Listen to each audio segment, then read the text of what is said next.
La ascensión de Cristo. Pero a cada uno de nosotros fue dada la gracia conforme a la medida del don de Cristo. Por lo cual dice, subiendo a lo alto, llevó cautiva la cautividad y dio dones a los hombres. Y eso de que subió, ¿qué es? Sino que también había descendido primero a las partes más bajas de la tierra. El que descendió es el mismo que también subió por encima de todos los cielos para llenarlo todo. Y él mismo constituyó a unos apóstoles, a otros profetas, a otros evangelistas, a otros pastores y maestros, a fin de perfeccionar a los santos para la obra del ministerio, para la edificación del cuerpo de Cristo. Efesios 4, 7 al 12. Nuestro bendito Señor y Maestro nos ha dejado. Él se remontó en triunfo a su trono desde el Monte de los Olivos, lugar donde, en espantoso conflicto, sus vestidos habían sido teñidos en sangre. Después de haberse aparecido durante 40 días en medio de sus amados discípulos y de darles abundante evidencia de que realmente había resucitado de los muertos, y después de enriquecerlos mediante sus consejos divinos, ascendió a lo alto. Alzándose lentamente a la vista de todos ellos, les dio su bendición al tiempo que desaparecía, como el buen anciano Jacob, cuyo acto de despedida consistió en impartir una bendición a sus 12 hijos y sus descendientes. Así, antes que la nube recibiera a nuestro Señor y lo ocultara de nuestra vista, Él impartió una bendición a los apóstoles que tenían los ojos puestos en el cielo y representaban a su iglesia. Él se fue. Hemos dejado de oír su voz de sabiduría, su asiento a la mesa está vacío, y la congregación sobre el monte no lo escucha más. Sería muy fácil encontrar razones por las que no debía haberse ido. Si nos hubiera tocado elegir, le habríamos suplicado que se quedara con nosotros hasta que concluyera la dispensación, a menos que la gracia nos hubiera capacitado a decir, no sea como nosotros queremos, sino como tú. Le habríamos suplicado insistentemente, diciendo, quédate con nosotros. Qué consuelo es para los discípulos tener visiblemente con ellos a su propio amado Maestro. Qué sosiego para un grupo perseguido es ver que su líder está a la cabeza. Las dificultades desaparecen, los problemas se resuelven, las perplejidades quedan suprimidas, las pruebas se simplifican y las tentaciones son rechazadas. Si Jesús mismo, su propio amado pastor, estuviese cerca, las ovejas descansarían con seguridad. Si Él hubiera estado aquí, habríamos acudido a Él en toda aflicción, como aquellos de quienes se dice, fueron y dieron las nuevas a Jesús. Parecía conveniente que se quedara para lograr la conversión del mundo. No habría tenido su presencia una influencia arrolladora mediante la elocuencia de la palabra agraciada y el argumento del milagro amoroso. Si él aplicara su poder, la batalla pronto concluiría y su gobierno quedaría establecido para siempre en todos los corazones. Tus saetas agudas, con que caerán pueblos debajo de ti, penetrarán en el corazón de los enemigos del rey. No te retires del conflicto, oh tú, poderoso arquero, sino esparce por todas partes tus dardos dominadores. En los días de la carne de nuestro Señor, antes de que resucitara de los muertos, le bastó hablar, y quienes habían venido para llevárselo cayeron al suelo. Si pudiéramos tenerlo cerca de nosotros, ninguna mano perseguidora podría prendernos. A su mandato, el más fiero enemigo se retiraría. Su voz hizo salir de sus tumbas a los muertos, y si pudiéramos tenerlo todavía en la iglesia, su voz despertaría a los que están muertos espiritualmente. Su presencia personal sería mejor para nosotros que 10,000 apóstoles. Al menos eso es lo que soñamos e imaginamos, que contando con él visiblemente entre nosotros, el progreso de la iglesia sería como la marcha de un ejército triunfante. Eso podrían haber argumentado la carne y sangre, pero todo ese razonamiento es acallado por la declaración de nuestro Señor: os conviene que yo me vaya, porque si no me fuese, el Consolador no vendría a vosotros. Podría habernos dicho que su majestuosa presencia era esperada por los santos en el cielo para que completara su felicidad. Podría haber dicho que para él mismo era conveniente que, después de un largo exilio y del desempeño de tan estupendas labores, resucitara para recibir su recompensa. Podría haber agregado también que su padre merecía que retornara al seno de su amor, pero como si supiera que el temblor de ellos por su partida era causado principalmente por un temor vinculado a sus propios intereses personales, expresa la palabra consoladora de esta manera: os conviene que yo me vaya. Él se ha ido entonces, ya sea que nuestros débiles entendimientos lo perciban o no. Para nosotros es mejor que Jesús esté a la diestra de Dios, a que esté corporalmente aquí abajo en nuestras asambleas. De buena gana 100 Betanias lo agasajarían, y 1000 sinagogas se regocijarían de verle abrir las Escrituras. Hay mujeres en medio de nosotros que le besarían sus pies, y hombres que se gloriarían de desatar la correa de su calzado. Pero él se fue al monte de la mirra y al collado del incienso. Ya no se sienta más a nuestras mesas, ni camina con nosotros en nuestras calzadas.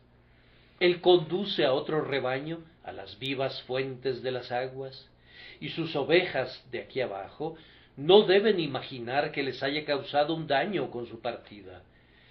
La inerrante sabiduría ha declarado que fue conveniente para nosotros que él se hubiera ido. Esta mañana, en vez de quedarnos mirando al cielo como los hombres de Galilea, deplorando haber perdido a nuestro Señor, sentémonos en apacible contemplación y veamos si es posible que recojamos algunas útiles reflexiones de este evento grandioso que ha ocurrido. Que nuestras meditaciones asciendan por el sendero todavía luminoso de la ascensión de nuestro Señor, allende este bajo cielo, hacia lo alto, donde ruedan las edades eternas. Primero, con la ayuda del Espíritu Santo y con miras a un beneficio práctico, vamos a considerar el hecho de la ascensión. En segundo lugar, el triunfo de esa ascensión. En tercer lugar, los dones de esa ascensión. Y luego vamos a concluir notando las implicaciones de esa ascensión para los inconversos. Primero, entonces, dirijamos a lo alto nuestros pensamientos diligentes y consideremos el hecho de la ascensión. Hagamos de lado toda controversia o todo intento de una mera definición doctrinal y meditemos sobre la ascensión con miras a obtener consuelo, edificación y aprovechamiento del alma. El hecho de recordar que quien descendió a las partes más bajas de la tierra subió por encima de todos los cielos debería proporcionarnos un supremo gozo. El descenso fue un tema de gozo para los ángeles y para los hombres, pero lo involucró en mucha humillación y dolor, especialmente cuando después de haber recibido un cuerpo que de acuerdo al salmista fue entretejido en lo más profundo de la tierra, todavía descendió a las entrañas de la tierra y durmió como un prisionero en la tumba. Su descenso a la tierra, aunque para nosotros es una fuente de abundante gozo, estuvo lleno de dolor, de vergüenza y de humillación para él. Entonces, nuestro gozo debería ser proporcional para que la vergüenza sea absorbida en gloria, el dolor sea disuelto en bienaventuranza y la muerte se torne en inmortalidad. Si los pastores cantaron con motivo de su descenso, todos los hombres deberían cantar en su ascenso. Bien merece el guerrero recibir la gloria, pues la ha ganado caramente. Nuestro amor por él y por la justicia nos impele a regocijarnos en su dicha. Todo lo que alegra al Señor Jesús alegra también a su pueblo. Nuestra simpatía con él es sumamente intensa.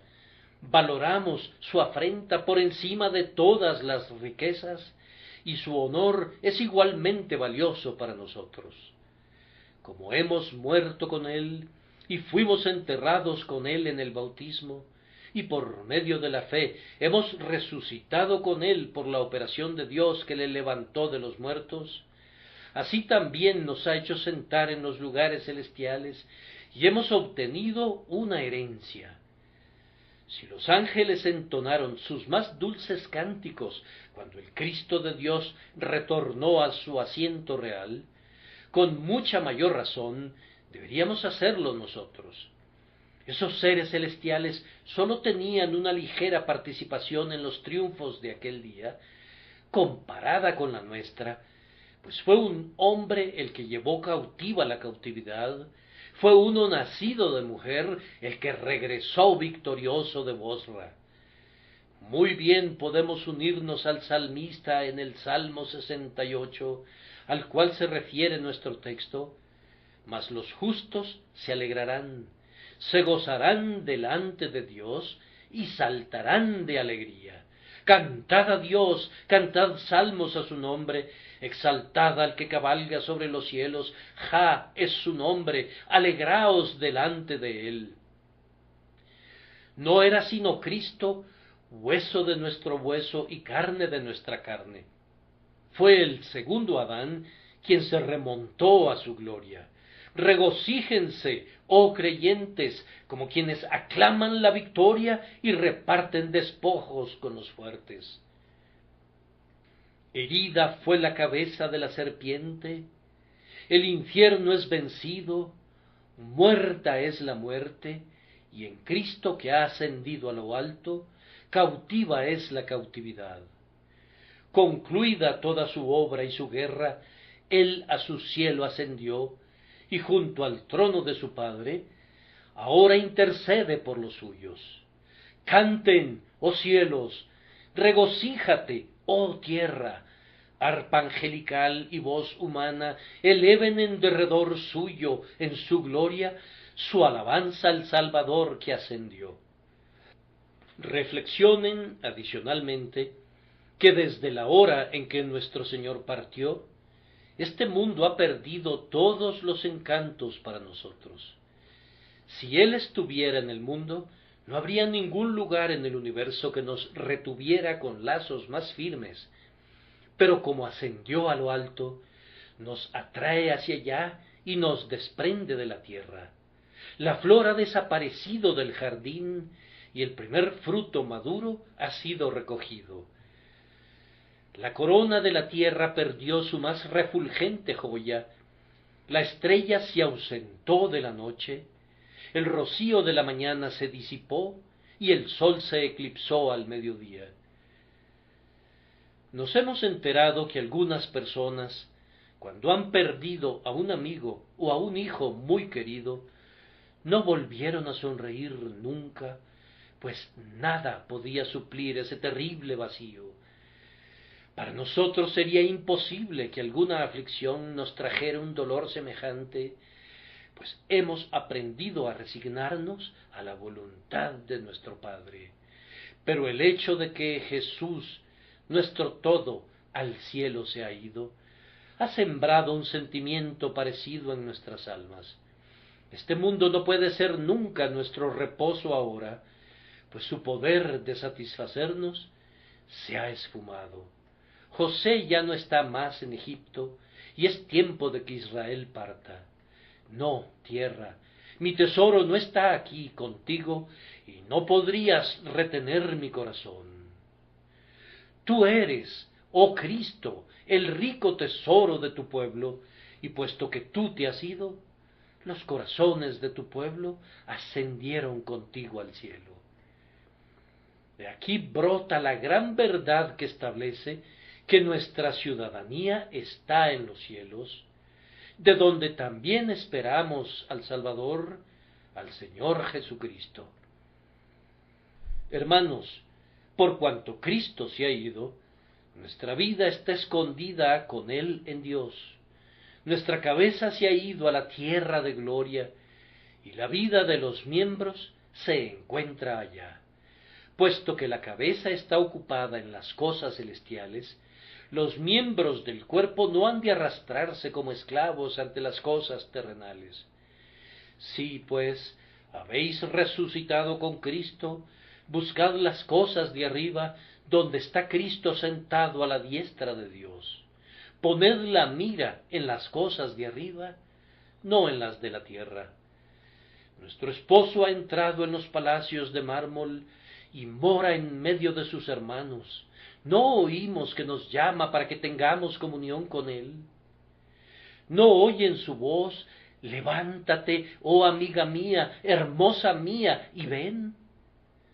Aunque nuestros cuerpos se demoren todavía un poco aquí, nuestros espíritus han de caminar incluso ahora por las calles de oro y contemplar al Rey en su hermosura. Oh fieles almas, comiencen hoy la ocupación de los bienaventurados y alaben a Dios incluso mientras permanezcan todavía aquí abajo, y denle la honra, y si no fuera posible hacerlo siguiendo los mismos modos de servicio de los seres perfectos en lo alto, con todo, háganlo con el mismo deleite sumiso. Nuestra ciudadanía está en los cielos. Oh, que ustedes y yo sepamos a plenitud lo que eso significa, que asumamos nuestros derechos de ciudadanos libres, que ejercitemos nuestros privilegios y ocupaciones como ciudadanos celestiales, que vivamos como quienes están vivos de entre los muertos, que han sido resucitados conjuntamente y que han sido hechos partícipes de su vida de resurrección. Puesto que el cabeza de familia está en la gloria, percibamos por fe cuán cerca estamos de Él, y con anticipación vivamos de sus gozos y en su poder. Así la ascensión de nuestro Señor nos recordará el cielo y nos enseñará la santidad que es nuestra preparación para ir allá. Nuestro Señor Jesucristo no está ya con nosotros. Regresamos otra vez a ese pensamiento. No podemos hablarle al oído, ni oír que su voz nos responda con esos amados acentos con los que le habló a Tomás y a Felipe. Él no se sienta más en festines de amor con unos amigos amados, tales como María y Marta y Lázaro. Él ha partido fuera de este mundo y ha ido al Padre. ¿Y qué pasa entonces? Pues bien, Él nos ha enseñado con esto, de manera muy clara, que a partir de ese momento hemos de andar por fe y no por vista. La presencia de Jesucristo en la tierra habría sido, en gran medida, un embargo perpetuo para la vida de fe. Todos nosotros habríamos deseado ver al Redentor, pero dado que, como hombre, él no hubiera podido ser omnipresente, sino que sólo habría podido estar en un solo lugar en un momento dado, la ocupación de nuestra vida habría sido la de buscar los medios para realizar un viaje al lugar donde él pudiera ser visto, o si él mismo condescendiese a viajar a través de todas las tierras, nos habríamos abierto paso a la fuerza a través de la muchedumbre para darle un festín a nuestros ojos viéndolo a él, y nos habríamos envidiado los unos a los otros cuando le llegara el turno a cada quien para hablar familiarmente con él. Gracias a Dios, no tenemos ningún motivo de clamoreo o de contienda o de lucha en relación a la mera visión de Jesús según la carne, pues aunque fue visto una vez corporalmente por sus discípulos, ahora, según la carne, no lo conocemos más. Jesús no es visto más por ojos humanos, y eso está bien, pues la visión de la fe es salvadora, instructiva y transformadora, y la mera visión natural no lo es. Si Él hubiese estado aquí, habríamos considerado mucho más las cosas que son visibles, pero ahora nuestros corazones están ocupados con las cosas que no se ven, pero que son eternas. En este día no tenemos ningún sacerdote que pueda ser contemplado por los ojos, ni altar material, ni templo hecho con manos, ni ritos solemnes para satisfacer los sentidos. Hemos acabado con lo externo y nos regocijamos con lo interno. No adoramos al Padre en este monte ni en aquel otro, sino que adoramos a Dios, que es espíritu y en verdad. Nosotros nos sostenemos ahora como viéndolo a Él, que es invisible, a quien, no habiéndolo visto, amamos, en quien, aunque ahora no lo vemos, sin embargo, creyendo, nos regocijamos con gozo indecible y lleno de gloria. De la misma manera que caminamos hacia nuestro Señor, así también caminamos hacia todo lo que Él nos revela. Caminamos por fe, no por vista. Israel en el desierto, instruido por tipos y sombras, siempre fue propenso a la idolatría. Entre más esté presente lo visible en la religión, más dificultad habrá para alcanzar lo espiritual. Incluso se podría prescindir del bautismo y de la cena del Señor si no hubieran sido ordenados por el propio Señor, puesto que la carne los convierte en una trampa y la superstición injerta en ellos la regeneración bautismal y la eficacia sacramental. La presencia de nuestro Señor se habría podido convertir en una dificultad para la fe, aunque hubiera un placer para los sentidos. Su partida abre un campo claro para la fe, nos impulsa necesariamente a una vida espiritual, puesto que aquel que es la cabeza, el alma, el centro de nuestra fe, de nuestra esperanza y de nuestro amor, ya no está más dentro del rango del alcance de nuestros órganos corporales. La fe que necesita poner su dedo en el lugar de los clavos es una fe pobre, pero bienaventurado el que no vio y creyó. Depositamos nuestra confianza en un Salvador que no es visible y derivamos nuestro gozo de un Salvador que no es visible. Nuestra fe ahora es la certeza de lo que se espera, la convicción de lo que no se ve. Aprendamos bien esta lección y que nunca se nos tenga que decir, tan necios sois. Habiendo comenzado por el Espíritu, ¿ahora vais a acabar por la carne? No intentemos nunca vivir por el sentimiento y la evidencia. Desterremos de nuestra alma todos los sueños de encontrar la perfección en la carne, e igualmente descartemos todos los antojos insaciables de señales y prodigios. No seamos como los hijos de Israel, que sólo creían mientras veían las obras del Señor. si nuestro amado se ha ocultado de nuestra vista, que oculte incluso todo lo demás si así le agrada. Si Él solo se revela a nuestra fe, el ojo que es lo suficientemente bueno para verlo a Él, es lo suficientemente bueno para ver todo lo demás, y nos contentaremos con ver sus bendiciones del pacto y todo lo restante, solo con un ojo de fe y nada más, hasta que llegue el tiempo cuando Él cambie nuestra fe por vista. Amados, consideremos adicionalmente cuán segura es nuestra eterna herencia ahora que Jesús ha entrado en los lugares celestiales. Tenemos garantizado nuestro cielo, pues de hecho nuestro representante legal tiene ya la posesión y él nunca puede ser desposeído de la herencia. La posesión ya es en sí prácticamente una buena garantía, pero bajo el Evangelio se afirma absolutamente nuestra pertenencia. Quien posee una bendición del pacto no la perderá nunca, pues el pacto no puede ser cambiado, ni sus dones pueden ser retirados. Somos herederos de la Canaán celestial por una posesión real y una escritura válida, pues nuestro representante legal, designado por la Corte Suprema de la Judicatura, ha entrado en posesión y en ocupación, de hecho, de las muchas mansiones de la casa del grandioso Padre. Él no ha tomado simplemente posesión, sino que está preparando todo para nuestra propia toma de posesión y nuestra eterna habitación.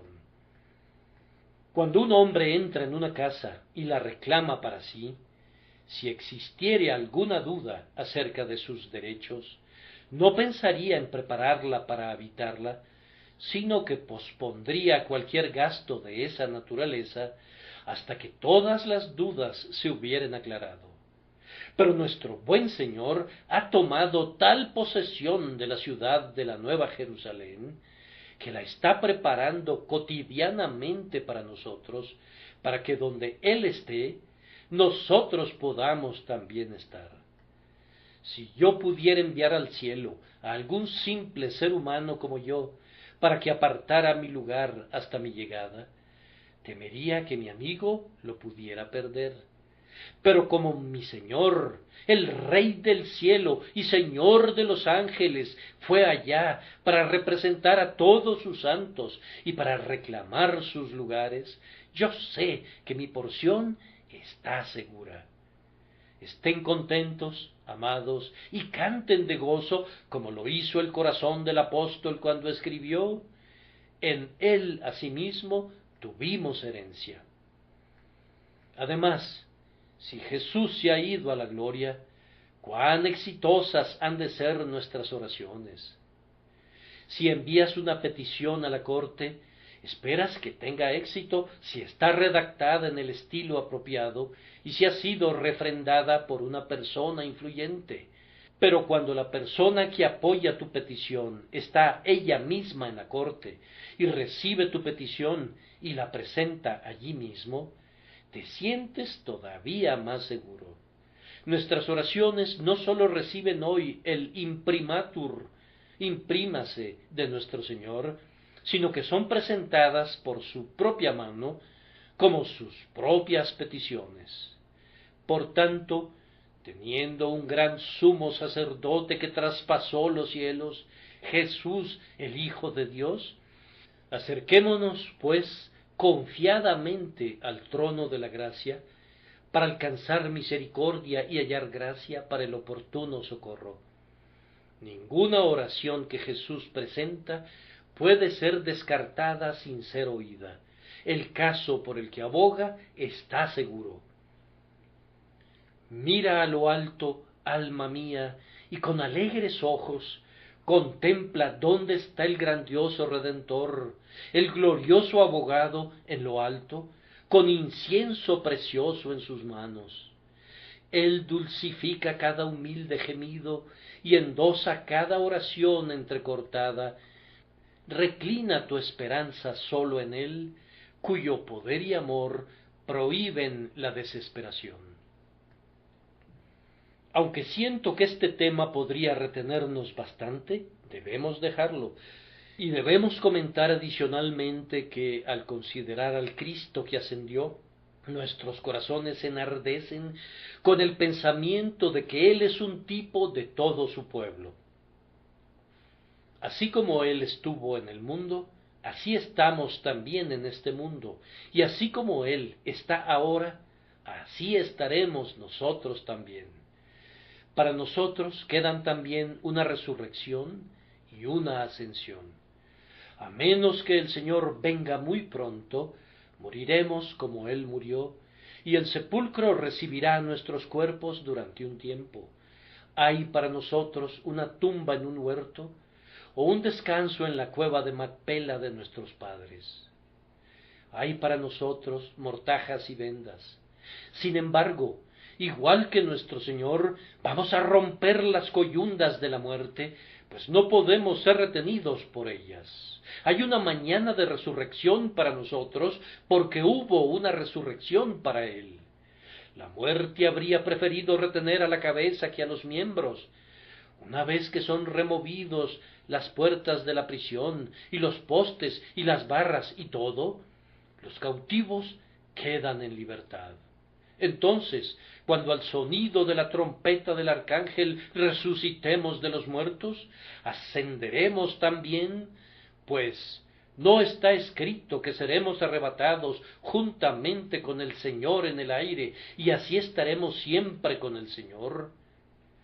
Ten valor, hermano, tú también tendrás que recorrer ese camino rutilante que Cristo ha recorrido y que conduce a los más altos cielos. El triunfo que Él disfrutó será tuyo a tu medida.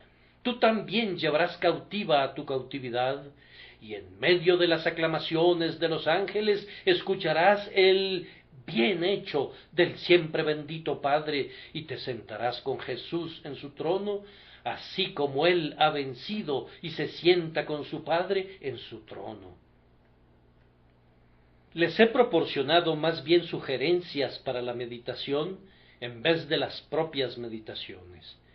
Que el Espíritu Santo las bendiga para ustedes, y que así como en la imaginación se sentaron en el monte de los olivos y contemplaron el claro firmamento, que así se abran los cielos para ustedes, y como Esteban, puedan ver al Hijo del Hombre a la diestra de Dios.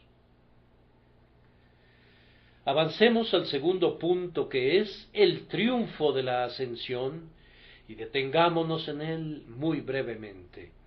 Los salmistas y los apóstoles se deleitaron en hablar de la triunfal ascensión de nuestro Señor al monte de Dios.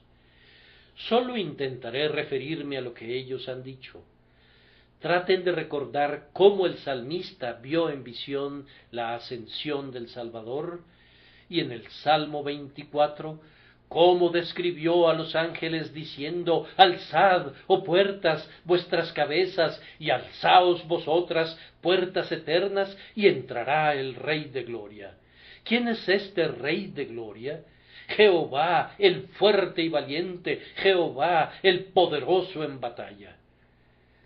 La escena es descrita con ricas imágenes poéticas del tipo más sublime, y nos enseña evidentemente que cuando nuestro Salvador se ocultó de la vista de los mortales, se unieron a él bandas de espíritus que le dieron la bienvenida con aclamaciones y le escoltaron con solemne suntuosidad en su entrada en la metrópolis del universo. Yo creo que la ilustración que ha sido utilizada usualmente es tan buena que no podríamos mejorarla. En la antigua Roma, cuando los generales y los reyes regresaban de la guerra, solían celebrar el triunfo. Cabalgaban con gran pompa a lo largo de las calles de la capital, portando los trofeos de sus guerras. Los habitantes se aglomeraban junto a las ventanas, llenaban las calles, abarrotaban los techos de las casas y lanzaban aclamaciones y guirnaldas de flores sobre el héroe vencedor cuando pasaba en su cabalgadura. Sin ser burdamente literal, Podemos concebir algunas escenas como la que tuvo lugar durante el retorno de nuestro Señor a los asientos celestiales. El Salmo 68 va en el mismo sentido. Los carros de Dios se cuentan por veintenas de millares de millares. El Señor viene del Sinaí a su santuario.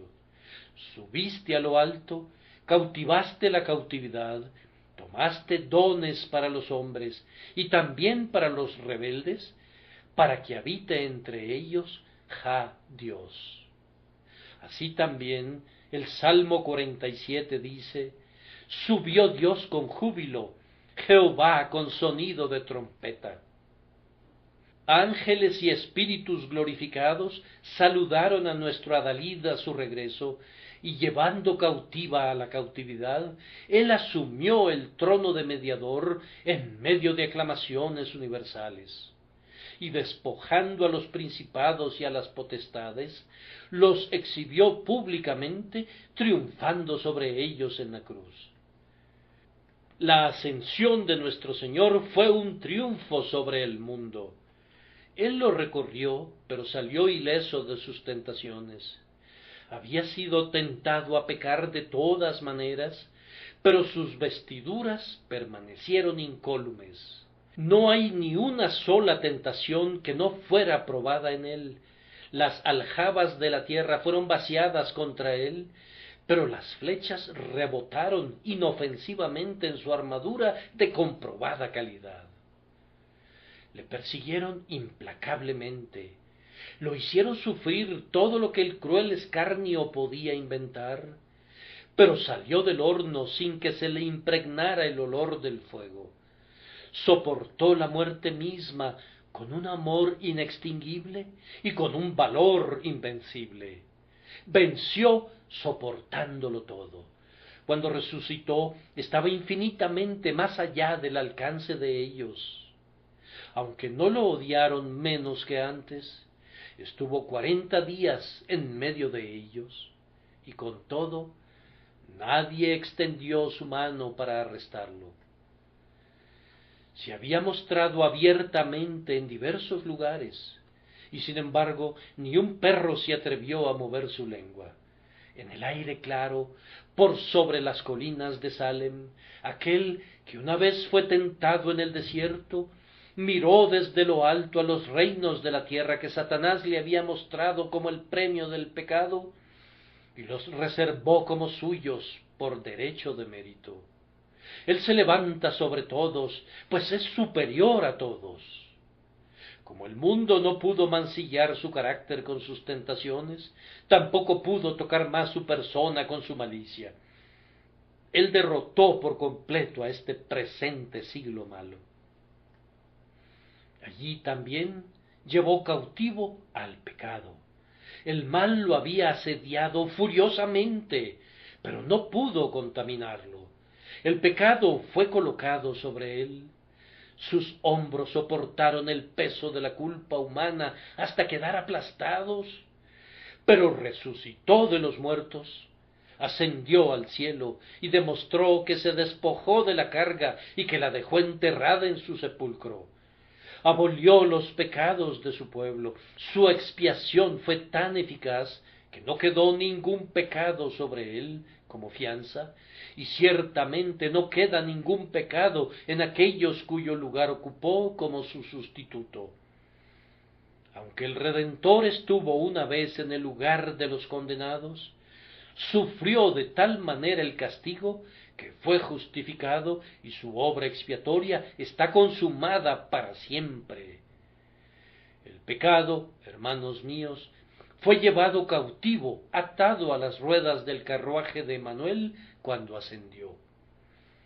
La muerte fue arrastrada en triunfo. La muerte lo había atado, pero él rompió cada grillete y ató a la muerte con sus propias ataduras. Vana es la piedra, la vigilancia, el sello. Cristo ha destruido las puertas del infierno. La muerte en vano prohíbe su salida. Cristo ha abierto el paraíso. Vive de nuevo nuestro glorioso Rey. ¿Dónde está, oh muerte, tu aguijón? Él murió para salvar a nuestras almas. ¿Dónde está tu victoria, sepulcro fanfarrón? La ascensión de nuestro Salvador en ese mismo cuerpo que había descendido a las partes más bajas de la tierra es una victoria tan rotunda sobre la muerte que cada santo que muere puede estar seguro de la inmortalidad y puede dejar atrás su cuerpo sin miedo de permanecer eternamente en las bóvedas de la tumba. Satanás fue también derrotado totalmente. Él pensó que había vencido a la simiente de la mujer cuando hirió su calcañar, pero he aquí, cuando el vencedor se remonta a lo alto, aplasta la cabeza del dragón bajo sus pies. ¿No ves los corceles celestiales al tiempo que arrastran el carro de guerra del príncipe de la casa de David hacia las colinas eternas? Se aproxima quien peleó contra el príncipe de las tinieblas. He aquí, lo ha atado con grillos de hierro. Vean cómo lo arrastra atado a las ruedas de su carro en medio de la irrisión de todos aquellos espíritus puros que mantuvieron su lealtad al todopoderoso Rey. Oh Satanás, tú fuiste derrotado entonces. Tú caíste del cielo como rayo cuando Cristo ascendió a su trono. Hermanos en Cristo, Cristo ha llevado cautivo todo lo que constituye nuestra cautividad. Él ha derrotado al mal moral y ha dominado virtualmente a las dificultades y pruebas de esta vida mortal. No hay nada en el cielo, ni en la tierra, ni en el infierno que pudiera pensarse que esté en contra de los que quedamos ahora. Él ha suprimido todo eso, cumplió toda la ley, quitó su maldición, clavó a su cruz el escrito que había salido en contra nuestra, convirtió a todos nuestros enemigos en un espectáculo público. ¡Cuánto gozo hay para nosotros en este triunfo! ¡Cuán grande bienaventuranza es tener una participación por el don de la fe en él! Ahora tornamos a considerar los dones de la ascensión. Nuestro Señor ascendió a lo alto y dio dones a los hombres. ¿Cuáles eran esos dones que recibió de Dios y que a su vez dio a los hombres? Nuestro texto afirma que subió para llenarlo todo. Yo no creo que esto aluda a su omnipresencia, pues en ese sentido Él llena todas las cosas, pero permítanme explicarles el significado del pasaje, según lo entiendo, por medio de una figura muy simple. Cristo descendió a las partes más bajas de la tierra y con eso puso los cimientos del gran templo de la alabanza de Dios. Él continuó trabajando en su vida y edificó las paredes de su templo. Luego ascendió a su trono y allí puso el coronamiento en medio de aclamaciones. ¿Qué restaba entonces? Faltaba poblarlo de habitantes y de todas las cosas necesarias para su comodidad y perfección.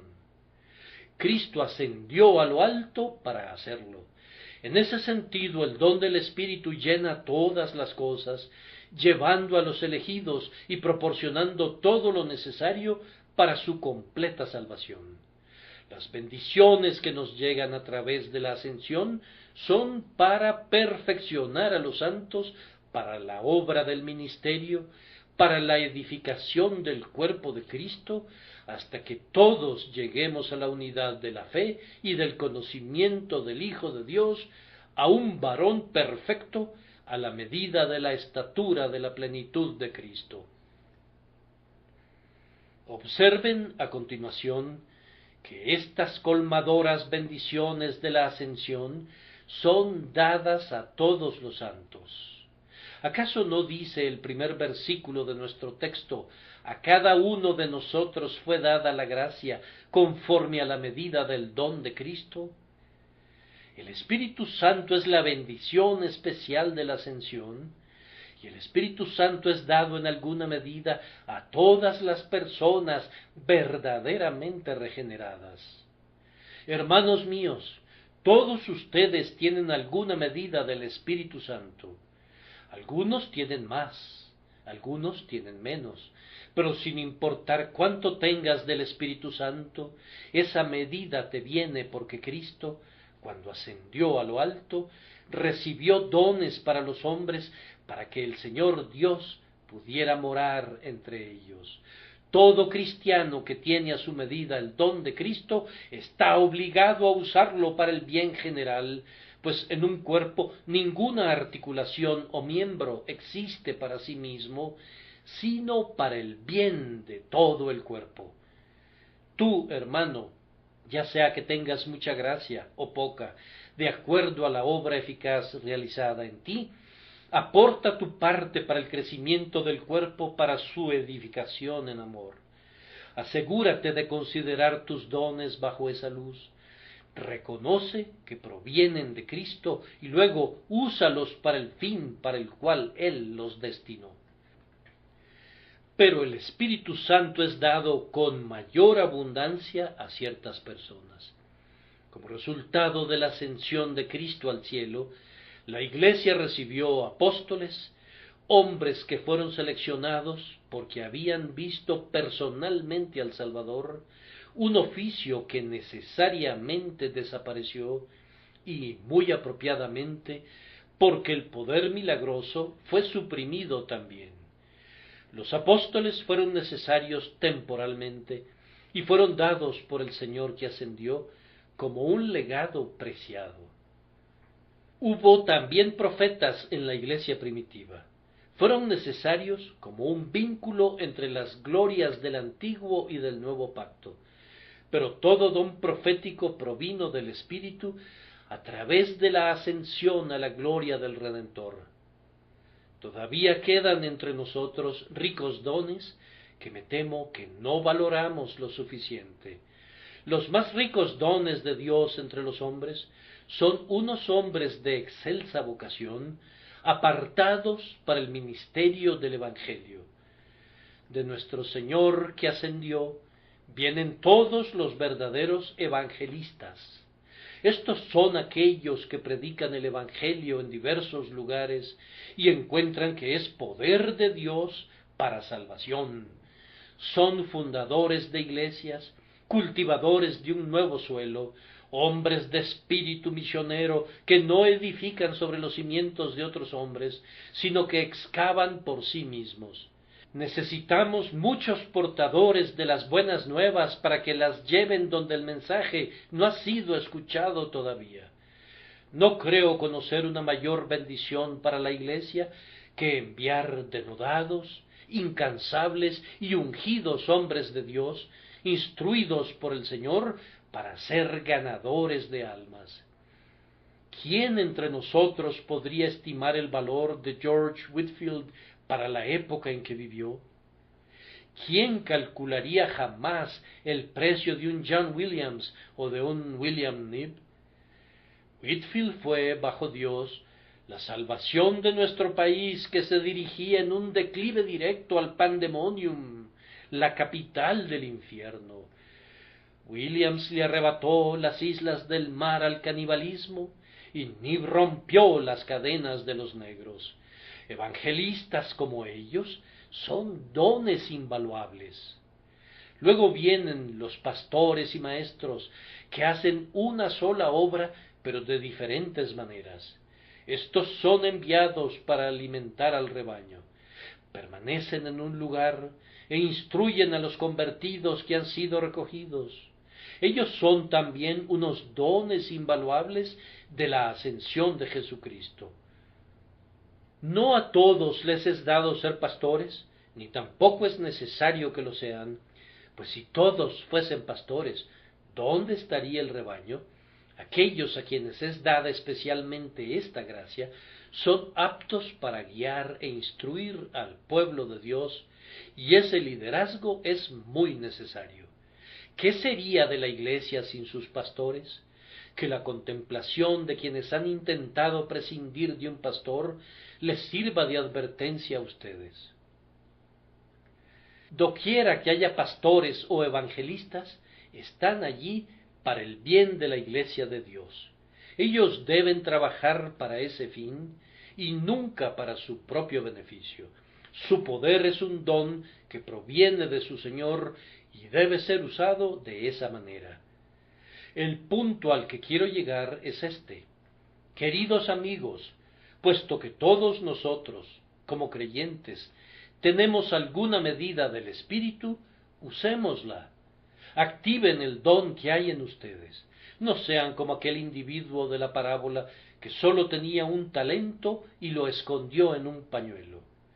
Hermano, hermana, aunque sólo seas la articulación menos conocida del cuerpo, no le robes al cuerpo por causa de la indolencia o del egoísmo, antes bien, usa el don que posees para que el cuerpo de Cristo alcance su perfección. Con todo, si tú no tienes grandes dones personales, sirve a la Iglesia pidiéndole al Señor que ascendió que nos proporcione más evangelistas, pastores y maestros. Sólo Él puede proporcionarlos. Todos los obreros que no vienen de Él son impostores. Hay algunas oraciones que no debes decir, hay otras que puedes decir, pero hay unas cuantas que debes decir. Hay una petición que Cristo nos ha indicado que debemos presentar, y sin embargo, muy raras veces la oigo. Se trata de: rogad, pues, al Señor de la mies que envíe obreros a su mies. Nosotros carecemos grandemente de evangelistas y pastores. No me refiero a que carezcamos de gente torpe que ocupa los púlpitos, pero que vacía las bancas. Yo creo que el mercado ha sido suficientemente saturado durante muchos años en ese sentido, pero carecemos de hombres que puedan sacudir el corazón, despertar la conciencia y edificar a la Iglesia. Los esparcidores de rebaños pueden ser encontrados por doquier, pero de los recogedores de rebaños, ¿cuántos tenemos? Un hombre de ese tipo en este día es más precioso que el oro de Ofir. La reina puede nombrar a un obispo de la Iglesia de Inglaterra, pero únicamente el Señor que ascendió puede enviar un obispo a la Iglesia verdadera. El Señor no tiene nada que ver con prelados, papas, cardenales, vicarios, prebendas y dignidades catedralicias. No veo ni siquiera sus nombres en su palabra, pero el más pobre pastor ordenado por el Señor es un don de la ascensión a su gloria. En este momento deploramos que nuestros buenos hombres sean grises en el campo misionero. Duff, Moffat y gente como ellos están saliendo del escenario de la acción. ¿Dónde están sus sucesores? Casi estaba a punto de decir que el eco me responde: ¿dónde? Necesitamos evangelistas para la India, para China, para todas las naciones de la tierra. Y aunque tenemos muchos padres piadosos entre nosotros que son instructores en la fe, con todo, en nuestros pastorados tenemos pocos hombres de eminencia que puedan ser mencionados como pertenecientes a la misma categoría de los grandes teólogos puritanos. Si el ministerio se volviera débil y enclenque entre nosotros, la Iglesia lo merece con creces, pues ésta, que es la parte más importante de toda su organización, ha sido más descuidada que todo lo demás.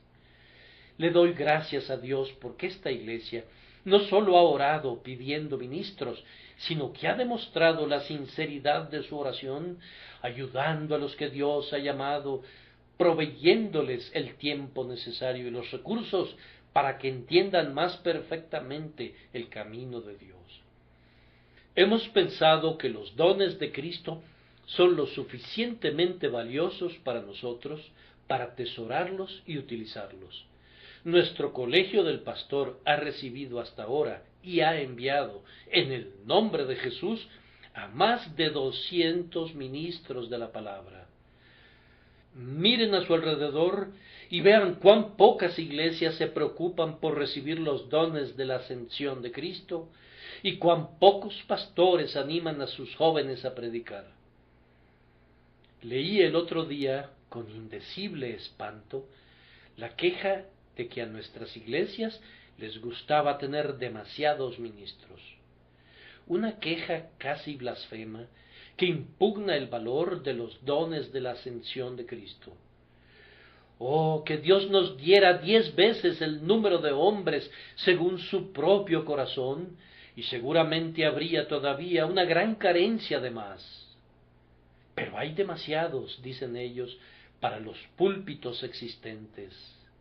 Oh, miserable alma, ¿hemos llegado a ese punto en que un ministro ha de tener un púlpito listo a la mano? ¿Hemos de ser todos edificadores sobre los fundamentos de otros hombres? ¿No tenemos entre nosotros hombres que puedan juntar sus propios rebaños? En una ciudad de 3 millones de habitantes como esta, ¿puede decir alguien que los obreros de Cristo son demasiados? Los holgazanes son sin duda demasiados. Y cuando la Iglesia echa fuera a los zánganos, ¿quién se apiadaría de ellos? Mientras permanezcan cientos de pueblos y aldeas sin una iglesia bautista y distritos enteros de otras tierras sin el Evangelio, es ocioso soñar que podemos tener demasiados evangelistas y maestros. Nadie es tan feliz en su obra como aquel que preside sobre un rebaño que él mismo reunió, y ningún pastor es más